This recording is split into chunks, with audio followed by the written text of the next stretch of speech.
Everyone, কেমন আছো সবাই? তো আজ ছিল 6ই মার্চ। আজ হচ্ছে আমাদের দ্বিতীয় অ্যানিভার্সারি।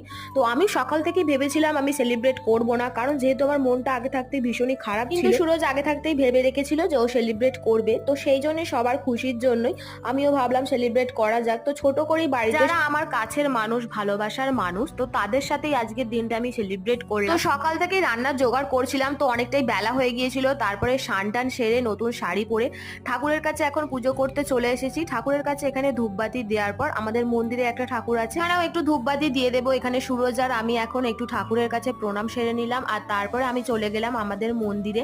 এই যে এইটা হচ্ছে আমাদের ঘরের মন্দির, এখানে ধূপবাতি জেলে একটু প্রণাম সেরে নিলাম ঠাকুরের কাছে। আর তারপরে হালকা করে একটু ঘরটা ডেকোরেশন করার জন্য এই যে কিছু জিনিস এনেছিল, তো সেইগুলো এই জিনিসগুলো দিয়ে এখন ঘরটা একটু হালকা করে সাজিয়ে নেওয়া যাক। আর তারপরে আমাদের কেক কাটিং হবে। তো এরপরে আর কি কি করলাম সেটা দেখতে হলে দেখতে হবে নেক্সট ভিডিওটা। দেখা হচ্ছে নেক্সট শর্টে। Tata, by.